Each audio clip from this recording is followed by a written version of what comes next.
I'm trying to figure out why you consider this deposit or down payment non-refundable. Well, that's the strategy is at some point we either have a battery, which we can get from another source, or we refund the money. But you said you paid for the battery. Yeah, then we'll be the ones who eat Then that. where is it? You'd have to ask the people that received our money. Where's your proof? Where's your document that I bought Mr. Musgrave's battery? Where do you get the batteries from? China? Yes. Any document that I would have wouldn't have his name on it. It would have my company's name and a company in China. Yeah, I know, which makes it very difficult for people who don't get their batteries to trace. Well, it makes it difficult for everybody, yes. Don't you think it's as a matter of fairness, you should give him back his $7,500? He's been waiting over a year and 4 months. I agree 100%. And your firm should be responsible for it? I agree 100%. We accept the liability. We are responsible for the deposit. And our intent is to provide a battery that he ordered, in which case he would pay us. So you're withdrawing your defense? Additional. You're withdrawing your defense? No, I'm clarifying a few things.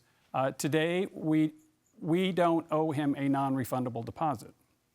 But at some point, probably in the very near future, we will say, I'm going to say by the end of this year, that we're going to close out the books for the company, which is the intent, by the way. And at that point, outstanding debts, like Mr. Musgrave's, would either be refunded or provided the product and receive the... Oh, so your defense is not that it's non-refundable? Well, no, it was non-refundable. But, you know... Well, you can't have it both ways. You say... Well, we can when we shut down the business. You're very good. You're very good, sir. Thank you. Judge DeVolder. So do you have other customers in the same position as Mr. Musgrave? There's at least 2 or 3, yes. So you give these customers a timeline, 3 to 6 months. That's what we told them, yes. Why not communicate with them when that's not the case? When it's we do communicate with a lot of people. I used to tell people I spend my entire day on the phone. Well, it seemed like he was trying to communicate with you often to find out what was going on. Yeah, and I'm going to apologize to Mr. Musgrave personally and for my staff and anybody else that was responsible for my company that didn't provide either Mr. Musgrave or anybody else with good communication. Lots of things can fall through the cracks, and they do. And in this case, for Mr. Musgrave, clearly we didn't communicate properly with him, because I believe had we done that, we probably wouldn't be standing here. Do you agree with that, Mr. Musgrave? I contend that falling through the cracks is a misnomer. I needed a battery.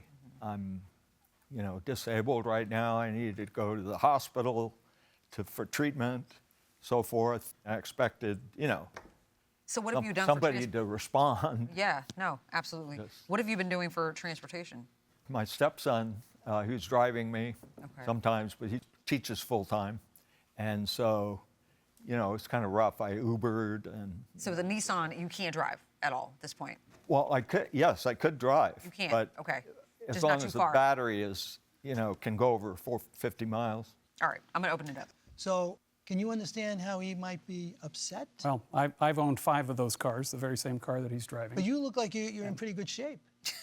I'm not saying you're not in good shape. So, I've owned those cars. I've actually bought cars from customers like Mr. Musgrave that said, listen, I can't spend $10,000 or $13,000 for a new battery. The car's not even worth it. it's a risky business for you, but it's a business that you're risk. in. That's the nature of the business. Yeah. We're good. All right, we'll excuse the parties while we deliberate in this matter. Thank I you. think the word I would use for the defendant is slippery. Mr. Williams is not going to perform on this contract. And he told us that he didn't, I guess, transfer the liabilities to the new company. And great, that makes it easier for us to just kind of hold him responsible. Right. There's an issue of maybe whether he should have sued the proper entity, but I'm not really too worried about that. I don't have his... I think he's on the hook for the $7,500 deposit because... We can give it to him, though. He didn't... 75. Right. I do, too. He realizes that... He realizes he's never going to get that $7,500. A non-refundable deposit that's a fine concept, but you don't get to then not perform for a year and several months and say, oh, well, it's coming one day. Yeah, exactly. It's in the clearly... near future, no. Yeah. The time has clearly come, so it's refund the deposit. Verdict in favor of the plaintiff for $5,000. Agreed.